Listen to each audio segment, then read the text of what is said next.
And welcome back. In today's short video, I'm going to continue with our quest to see how much abuse a veneered board can take. It's coming up next. So not that kind of abuse, obviously. I did a video last week about how long it took to sand through a commercially veneered board like this one. This is an offcut of the Sapele veneered that I use for the wardrobes. And typically a commercially veneered board like this is only 0.6 of a millimetre thick or thereabouts, so not very thick at all. And it's one of those sort of apocryphal tales. It's everybody's nightmare, sanding all the way through a veneered board. So I thought I'd just lay it to rest.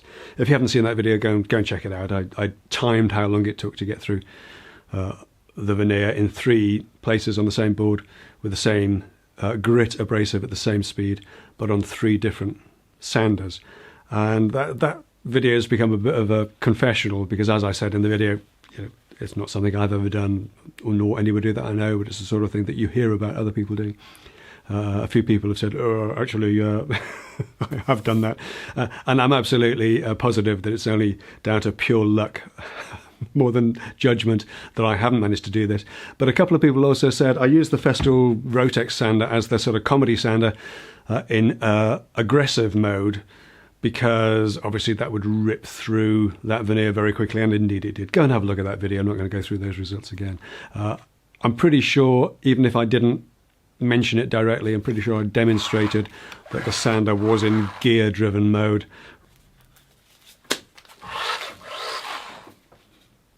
Rather than the less aggressive random orbital.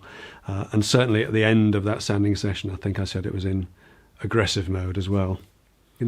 That was the Rotex in aggressive mode of the P120. We knew that was going to be quick.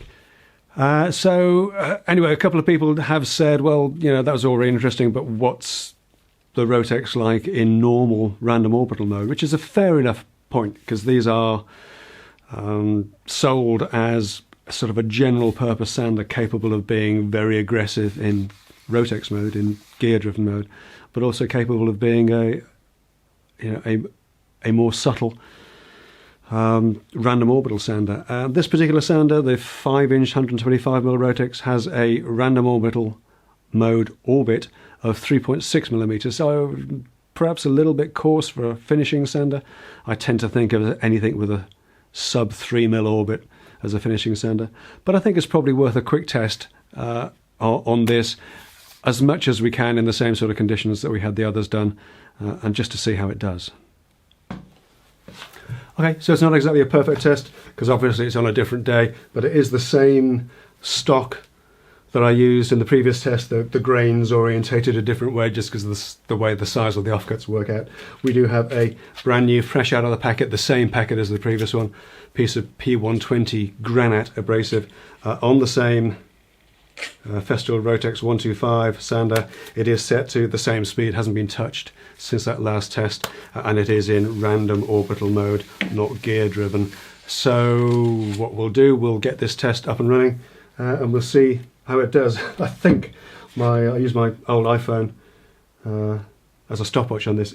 Actually forgot to switch it off. It's been on standby since last Wednesday. We're on Monday now, the bank holiday Monday.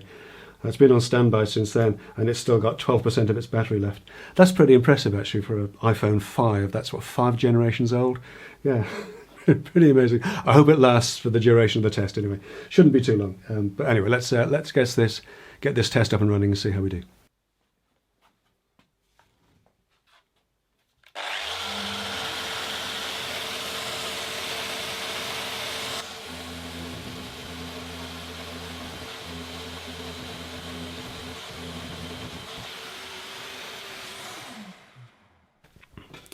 So there we are, that's the conclusion of our quick secondary test of the Festool Rotex sander, but in random orbit mode. Random orbit mode with 3.6mm stroke. It took about 28 seconds to get through this commercially veneered board, a little bit longer than the 24 seconds or so that the random orbit sander with a 5mm stroke took. Not exactly a surprise. Remember as well that the Festool Rotex in aggressive mode will get through that in about 12 seconds, so much less aggressive in random orbit mode. What is interesting though in this is that the Rotex in random orbit mode has gone through in a much gentler and sort of more predictable way through this veneer, much more like the sort of veneer failure on the finishing sander. So it would probably give you a little bit longer to spot when you're about to make a terrible mistake and go all the way through a board like that. So that's kind of it for this week's quick additional test. I hope you enjoy that and hope you found it useful. Before I go, I just want to give a quick shout out and say thank you very much to long-term subscribers David L. Bean and his wife Stephanie. They bought me this lovely Ski Utah t-shirt. Thank you very much indeed. I've never actually skied, but if I did, I'd be learning in Utah, no question. Stephanie was actually on a stopover in London for 24 hours, and instead of hitting the shops and the stores and the highlights of the city, she came to visit me in West London. We had a lovely time and had a good old chat. And it was an absolute pleasure to meet you. Thank you very much indeed. David and Stephanie are also long-term Patreon supporters, and you can support the channel at patreon.com/10-minute workshop. And I'd like to take a minute to thank David and Stephanie and all of my Patreon supporters who do support the channel through Patreon, because your help really does help me to keep the lights on here. But that's it for this week. Thank you so much for watching, and I'll see you in the next one. Take care.